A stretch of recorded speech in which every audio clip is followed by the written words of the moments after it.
History of MMM, how it all began. Starting up of MMM, in 1989, Moscow Executive Committee in Leninsky District registered MMM as a cooperative society. It is in Russia. A few words about the leader. The MMM Cooperative Society was founded by Sergei Mavrodi and was one of the leading computer equipment distributors in Russia. Sergei Mavrodi, having a degree in maths, worked as a programmer and took part in the development of the first operating systems. A few words about his decision to make his own company is the fact that having worked as a simple worker from 8 to 5, he understood that freedom is the most important for him, because that work of 8 to 5 is literally a slavery. At any point, at any time, the company can throw you out and you'll be left without nothing, although you could have worked in that company for years and years. So he realized it. This is why he decided to create his own child, and he knew whatever his efforts will be, it will come back to him in form of dividends and income. Free of charge travel campaign. In 1992, the brand became universally recognizable after Mavrodi offered several times to all the residents of Moscow a day of free of charge travel in metro, Moscow subway. Pretty smart. Birthday of MMM. On October 20, 1992, the joint stock company MMM was registered. In fact, it is a birthday of MMM in the traditional form in which people got used to consider it. The shares of MMM on sale. February 1st, 1994, the shares of MMM went on sale, and people immediately began to buy them. Moreover, the company willingly bought them back on a new, higher rate, which grew very fast at about 100% per month. The company's principle today is always more expensive than yesterday worked perfectly. Few words about that. Why did he do that? As you might know, in 1991, the Soviet Union fell. So if until at the time of the Soviet Union, everything that there was in the country, like properties, different companies or whatever that was bringing some goods, was national. So any person of the country was entitled to have a share of that production, of that company. Everybody was equal. But when the Soviet Union fell, what it meant is that all the companies, all the properties had to be privatized. So you can imagine there is a company, a huge company. People worked there for years and years. And at one moment, there comes a person and says, all that is mine. Yes, this was the case. And obviously that information, that laws about the fact that it was possible to privatize was kept only for a small group of people for obvious reasons. So a simple worker who worked in that company for years and years or all his life didn't know he can actually come and say by law that that is his. So what genius idea Sergei Mavrodi had is to sell these shares to gather the money of the people, and with this money to buy those companies. So basically, if a person has an MMM share, he would have had an exact share from the company that Sergei Mavrodi bought. For example, a company from oil and gas or something else. Obviously, he knew perfectly which companies are worth it and which companies were not. There was quite a battle there. So as you can see, his idea was great, but let's see what happens. Government is trying to hinder MMM's activities. Surprise, surprise. Planned by the Russian government, MMM 94 was intentionally collapsed.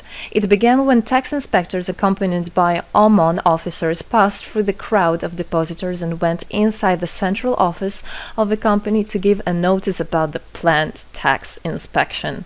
Right. So obviously, the small group of people that I was talking about is the government people, is the people that have connections and so on. And they wanted, obviously, all that money, all those properties to be kept in their hands. This is how the nowadays oligarchs were made. At that moment, they had nothing. In one day, they got loads of money. And now you can know them as very rich people who made their money on the back of a nation. So obviously they did something just to provoke some panic going through the crowd. Obviously, for any financial institution, a panic is really bad. As I remind you, at that time, MMM was selling shares, was a share stock company, let's say. Mavrody's arrest. Sergei Mavrody was arrested on tax evasion charge. Really lame excuse. It wasn't at all like that. What happened, even the person that was in charge with giving the arrest, he told him that there was no other option for them. They had to do something, even though it was illegal what they were doing, but they had to do it as they were afraid of him. Because, as he said, another 2-3 months and in whole Russia there would be no government, no banks, nobody, only Sergei Mavrody, that who holds the money nowadays. This is in charge. So he was arrested, and his arrest was broadcasted live on all TV channels, obviously to show off more, to show people how bad he is, and actually the government didn't do anything wrong. On the same day, there was a storm of the central office of MMM. The company was prescribed to recover 49.9 billion rubles to the budget. Huge money. The question about the money in MMM 94 is open, as no one still can give an answer where it is. The authorities simply turned a blind eye to it, although hundreds of eyewitnesses are ready to confirm, even under oath in court, that they saw 17 trucks take out cash through the back door.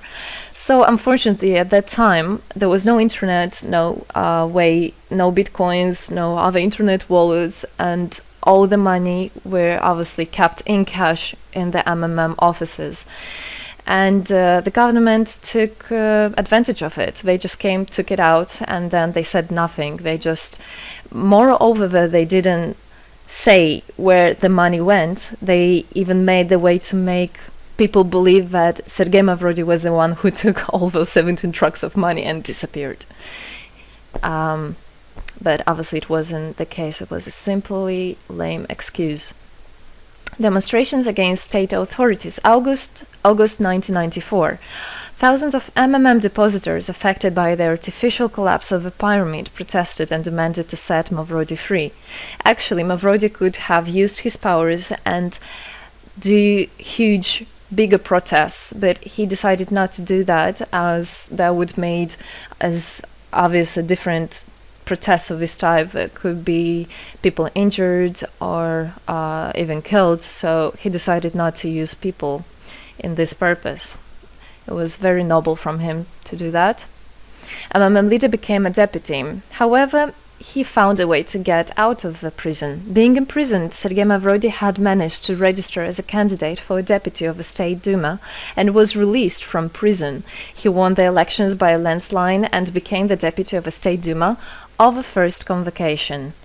So, as a deputy in Russia, they have privileges. This is why, becoming a deputy, he was set free. The State Duma is against Mavrody. Surprise, surprise! The State Duma deputies deprived Sergei Mavrody of his deputy plenary powers due to his permanent absence at the Duma's meetings. That incident was the only one in New Russia's history. Sergei Mavrody wasn't interested at all in politics. It's not, he hates politics, as he said it many times.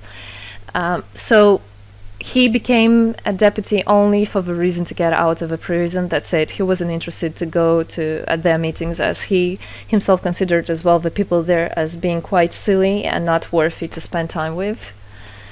But this was another lame excuse for them to deprive him by saying that he is absent. A candidate for presidency. The Central Election Commission registered the authorized representatives of the initiative group that had nominated Mavrody as a candidate for the president of Russia, but subsequently rejected a significant part of the signatures in the support of a candidate, and his registration was renounced. So, for obvious reasons, they did that again. They weren't interested into having a fair president, a fair leader on top of their head. Revival of MMM, January 2011. Sergei Mavrody renounced launching a new launching a new project of MMM 2011, Together We Change the World. Previously, there were simply no analogs of similar systems in the world. The film about MMM, the launch of a project fell in the same time interval with the release of Russian film about MMM Pyramid, the plot of which is based on the eponymous book in which the history of MMM is disclosed by Sergei Mavrodi. So he wrote a book, and there is a movie which I highly recommend you to watch. You can find it online on YouTube. MMM is building a new, fair financial order. June 2012, the activity of MMM made a lot of banks collapse and a huge outflow of funds from deposit accounts happened. The system numbered more than 35 million members at the time. For obvious reasons, the fight against the system started. It suffered the same fate as MMM 94, eventually collapsed. So what happened? A lot of banks, as I already said, had a huge outflow, and another minus of the system of that time was that it wasn't really quite a community, because the money was still kept by the managers in MMM. So it wasn't the same idea as it is now, comparing it now, where people exchange money between themselves. You don't need to put it in a central account. At that time, there were central accounts, and it was again used by the banks. They simply blocked those accounts that they identified as being of MMM and took all the money away, and that's it. There were no other discussion about that. Again, huge loss of money. People lost a lot of money. Sergei Mavrodi didn't get all of them. It was again the banks that took the advantage of it. MMM 2012 is just the beginning. I'll be back. Sergei Mavrodi announced the launch of a completely new MMM, World Mutual Aid Fund, MMM community. It speeded up since the first day, showing crazy dynamics on new members' registration. It has been decided to send 10% of the whole turnover on payments to the affected members of MMM 2011. So again, another genius idea. In order not to make central accounts, in order not to gather the money somewhere, now the money are spread directly between participant itself. You can just check in your account online whom you should transfer the money to. So MMM now is connecting all the people between themselves and exchange, so that they can exchange the money and get benefits of it. It's amazing and it's crazy, but it is true. MMM is growing. Some short facts. 2012, MMM started its development in India. It had great, huge developments. 2012-2013, following India, MMM Bangladesh was launched as well. 2013, MMM Indonesia was launched. 2014, MMM Hong Kong. And it's not the end. MMM Global, 2014. MMM Global started up in the spring 2014. It is a voluntary network, a community of millions and millions of people from more than 100 countries worldwide. So there is already MMM settled in Argentina, Brazil, Philippines, Hong Kong, and other. And all the rest of people in the world from all the countries of the world are able to participate as well. So they rebelled against the financial slavery and combined their money for this purpose. So how it is possible? MMM, the Republic of Bitcoin. Bitcoin is another genius idea to set the world free. For MMM Global participants' convenience, there were some 20 ideas on funds transfers implemented. From now on, all the countries where you can buy and sell Bitcoins can be registered in a branch of Free People of the Republic of Bitcoin. Thus, there is no barriers to develop MMM in small countries due to their restrictions on the international bank transfers. Banks. This is not something that we would want to use, as the banks can anytime put restriction on an account or even block an account and take all the money. Yes, the banks can do that. Read better your contract. So, Bitcoins is really genius idea to do that. Join MMM Global, join our community, set the world free. Don't hesitate, don't even think of going back, just go always forward. We are writing the history right here and right now. We are not going to be any more slaves working from 8 to 5, having pennies for that. We want to hold our own money and to get the benefits of it. I don't want a bank to use my money for their own purposes. I want us people, free people, to use our money, to exchange the money when it is needed, and to help each other. This is really a great idea. And join us, write the history here today with us, and together we will indeed change the world.